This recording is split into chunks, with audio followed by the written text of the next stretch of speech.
Dengan suku Tionghoa sudah mulai melakukan kontak dengan Indonesia, sedini masa Renaissance awal di benua Eropa. Tali hubungan yang terbentuk di antara mereka sudah cukup erat untuk dapat melakukan pertukaran budaya. Pengetahuan antar budaya ini membuahkan apresiasi yang seharusnya dapat mendorong cepat berlangsungnya percampuran budaya atau alkulturasi menyeluruh.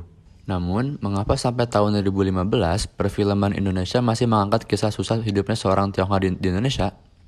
Mengapa, dalam film Ngenes, diskriminasi budaya masih terlihat? Dan apa yang menyebabkan akulturasi dengan suku Tionghoa jarang terlihat? Banyak penduduk Tionghoa seperti Fahen dan Iching telah mengunjung Indonesia dan melapor adanya tanda-tanda kehidupan dan peradaban di Jawa. Sejak pedagang Tionghoa masuk ke Indonesia di tahun 1500-an, banyak yang mulai menetap karena tanah yang subur. Selain itu, suku Tionghoa juga telah menjalin koneksi yang positif dengan penduduk di sana. Hubungan kultur antar suku Tionghoa dan suku pribumi di Indonesia, baik kultur maupun pengenalan dan pertukaran budaya secara umum, akhirnya dimulai. Ada beberapa faktor mengapa akulturasi itu masih jalan di Indonesia, yaitu sikap masyarakat yang tradisional. Mereka yang berpegang teguh pada budaya yang tradisional akan relatif sulit menerima budaya asing. Mereka selalu percaya bahwa memasukkan budaya asing, mereka dapat menghilangkan keistimewaan budaya orisinal mereka itu sendiri. Oleh karena itu, masyarakat yang berpegang teguh pada budaya tradisional dapat menjadi penghambat terjadinya akulturasi. Dalam film Ngenes, Ernest yang masih menginjak bangku SD selalu dirundung oleh anak-anak lain di sekolahnya karena memiliki ras yang berbeda. Bukan hanya Ernest, tetapi juga murid lain yang memiliki etnis Tionghoa seperti Ernest.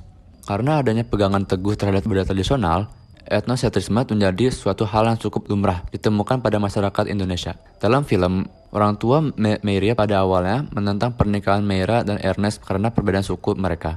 Hal ini menunjukkan bahwa latar belakang suku dipandang sebagai suatu hal yang fundamental dalam pernikahan di Indonesia. Menurut data Badan Pusat Statistik, 2010, 89,3% pasangan di Indonesia menikah dengan secara endogami. Artinya, walau Indonesia terkenal dengan keberagaman sukunya, 89,3% masyarakat Indonesia lebih memilih seorang yang memiliki latar belakang suku yang sama. Meski begitu, kita tetap masih memiliki 10,7% masyarakat yang telah menikah secara endogami. Sama seperti film Ngenes, pernikahan Ernest dan Meira pun akhirnya disetujui. Artinya, masih ada harapan terhadap akulturasi yang lebih meluas lagi pada masyarakat Indonesia, terutama dalam lingkup pernikahan.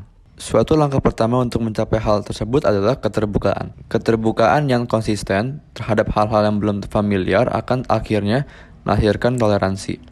Masih banyak yang belum paham bahwa keterbukaan terhadap sesuatu yang tidak kita kenal akan membuat sosialisasi masyarakat menjadi lebih maju. Di saat yang sama, kita masih bisa tetap memegang teguh terhadap nilai-nilai budaya orisinal kita masing-masing. Secara singkat, akulturasi masih cenderung sulit di Indonesia karena masyarakat yang masih cukup tertutup dan etnosentris. Maka dari itu, ketika sikap keterbukaan bisa ditingkatkan, etnosentrisme pula bisa diturunkan. Ketika etnosentrisme sudah diturunkan, maka akan lahir namanya toleransi. Toleransi inilah yang menjadi hal fundamental dalam masyarakat Indonesia yang multikultural.